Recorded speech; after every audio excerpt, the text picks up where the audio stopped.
Ayon dun sa mga nasa kampo nitong Magnolia Chicken Templado, sila daw ngayon ay kinakausap na itong Converge HyperXS para sa isang posible na trade na mangyari.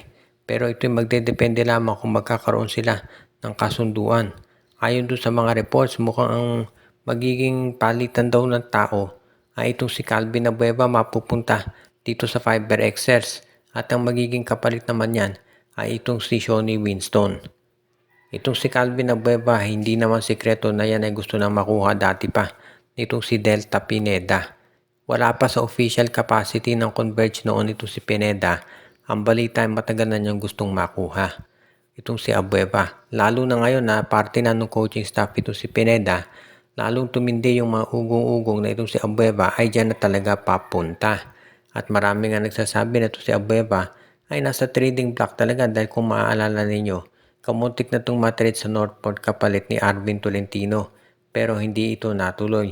So sa ngayon hindi na ako magtataka kung sakasakali nga na itong si Calvin Abueva ay manatili dito sa lineup nitong Magnolia hanggang ngayong conference na lamang, pero pagkatapos niyan ay dadali na sa Converge kapalit ni Shawnee Winston. Hindi naman malulugi obviously ang Magnolia kung makuha nila itong si Shawnee Winston dahil ito ngayon ay isa doon sa mga top players dito sa PBA at marami naniniwala talaga na si Winston ay malaki mang maiaambag dito sa Magnolia Chicken Templados. Pag-uusapan na lang siyempre kung ano pa talaga ang magiging magandang resulta nito para dito sa Magnolia kung sakasakali nga. Pero kung ikaw naman itong Magnolia Chicken Templados, dapat pumayag ka na matrade si Abueva para kay Winston dahil mas bata itong si Winston at syempre alam natin yung scoring at depensa nito maaasahan talaga. Samantala naman, ang isa pa nating balita, itong Blackwater Bossing, kung napanood niyo natambakan kagabi nitong San Miguel Beer.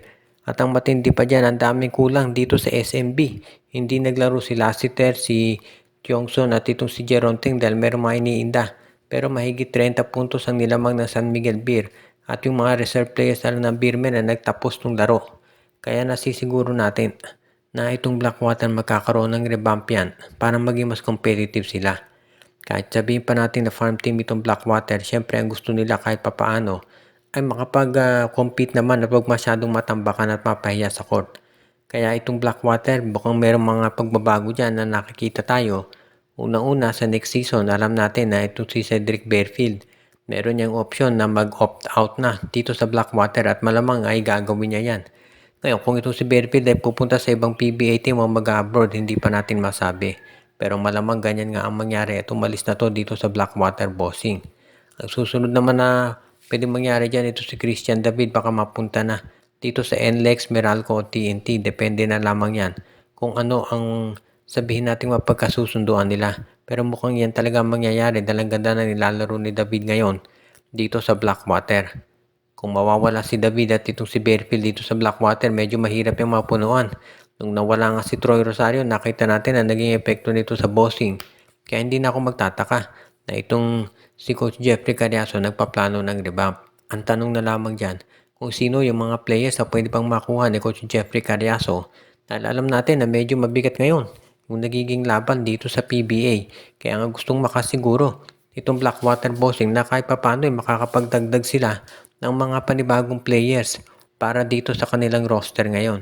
Kaya yan ang magiging sabihin nating announcement na aabangan mula dito sa Bossing.